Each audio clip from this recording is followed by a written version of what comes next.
What is going on, everybody? Welcome back to the channel. After Sound here, bringing you Splinterlands content every single day. We also stream right here on this channel every Tuesday, Thursday, and Sunday morning, so come by and say hello. All right, guys, it is March, and that means it is time, or almost time, for GDC, which is the Game Developers Conference that happens in San Francisco every year. This year it's happening March 20 to 24, and I got to say, I've had the a chance or the opportunity to attend once. This is in 2019, so right before the world shut down, and it was awesome. Now, I was there. I was there actually as press. I was doing a VR podcast at the time and got to do a bunch of stuff with Facebook, Meta, and Oculus and see all the cool behind the scenes stuff that was coming in.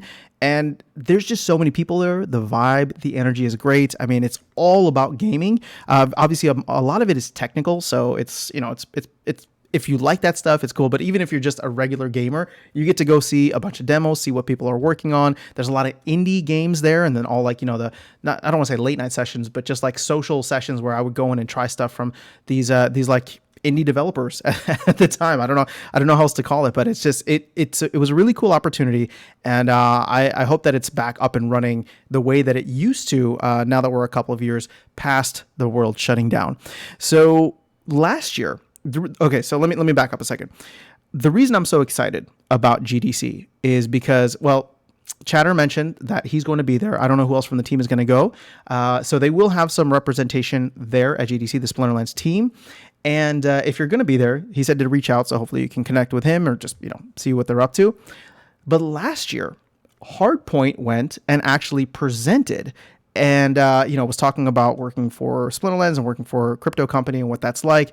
And I don't think that anybody has a presentation this year, but what ended up happening in that conversation last year, and I think Hardpoint was sharing this during one of the town halls, was, he started having conversations with a bunch of people. There were so many people excited about the crypto space and wanting to get in. And I think one of the things that ended up coming from that was the tower defense, right? The partnership that we've had with Double Coconut for making the mobile app. So having, just being there, networking, all that relationship led to a game that we are hopefully going to get sometime within the next couple of months here. Obviously, we're still waiting for a demo. We're still waiting for, not a demo, but the beta launch. And then hopefully we'll get the game live sometime in Q2. So, there's real things happening. There's real tangible things. I know it doesn't feel like that. And you can tell that I'm salty because we haven't gotten the beta yet, but there's real tangible things that are coming or that came from that, from that part, not partnership, but the team attending a year ago, right? A year later, we have new assets within the game, potentially a new game mode or an upcoming new game mode that could change the entire dynamics of the Splinterlands ecosystem, which is super, super exciting to think about. So here we are again, a year later, and I don't believe anybody from the team is actually going to be presenting, but I did find that David from Double Coconut, who has been on one of the recent town halls to talk through the game, he's the one who was showing us the demo a couple weeks back or a couple town halls back, will be presenting, and the title of his thing here is Free to Play Summit: Tales from the Crypto.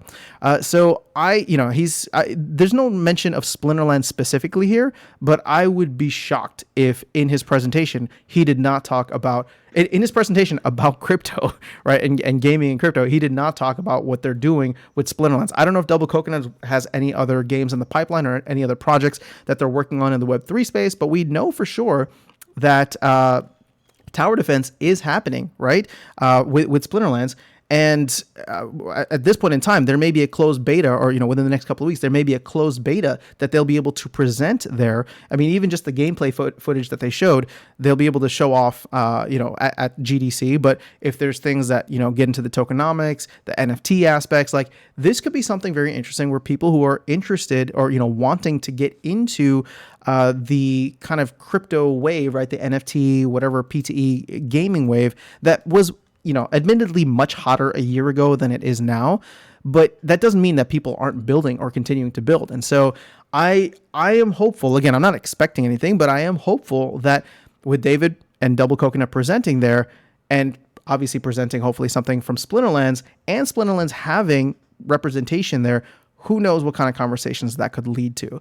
So again, a lot of the stuff that happens is in, informal at first, then closed door meetings and, social sessions, but it's that type of stuff, just rubbing elbows, that gets cool projects on the map. So this is something that, you know, I'm putting the video out now, and we're gonna have the event here in a couple of weeks, maybe about 3 weeks or so. We may not feel anything for like 12 to 18 months, but you know, who knows? Like last year, after GDC, it was like 6 months, and then we had the tower defense sale, right? Or the tower defense pack sale. So who knows what could happen within the next 6, 12, 18 months, and potential other partnerships that the Splinterlands team can get into, which again, I'm sure some people are going to be upset about, because it's like, let's focus on the core game here. But I'm all about building out the ecosystem, and I think the team has been doing a good job of focusing on the core game. So, you know, if we spend the rest of the year focusing on the core game while also having outside studios like Double Coconut develop more games and more ways to utilize our assets, I don't know. To me, that's going to be awesome. So I'm just hyped about GDC. Unfortunately, I'm not able to attend this year, but you know, for anybody who is attending, make sure you reach out to Chatter, and I'm sure there'll be some cool Splinterlands stuff that is happening there. So and you never know, you might get some like interesting alpha and see who's talking to who, and you know what could be potentially coming down the pipeline for Splinterlands in the future, if they're able to book any new partnerships or rub the right elbows there with, you know, major gaming studios, major sponsors. Who knows? Again, I'm obviously feeling, I'm obviously got my head in the clouds in this video, and there's so much speculation, but I do get excited about events like this, because you know, we've seen tangible things happen, and I think we will continue to see tangible things happen in the future as the crypto, or we'll call it Web3 gaming space, continues to grow. And yes, it is still very much growing, even though the market's been in the dumps, but it is still very much growing. People are still continuing to build, and at some point the market will turn around. The Bitcoin halving is a little bit more than a year away, and people will start looking for these types of games. And you know, it's just a matter of time. So it's exciting to be here. It's exciting to be here now, just with all of the building that's happening and seeing it happen in real time. Because again, I think in 18 months to 24 months, like it's hopefully after the Bitcoin halving, it's going to be exciting times once again. So that's all I have in this video. Just wanted to share it with you. Maybe if you're interested in attending, you can go. Although I don't know what the pricing are.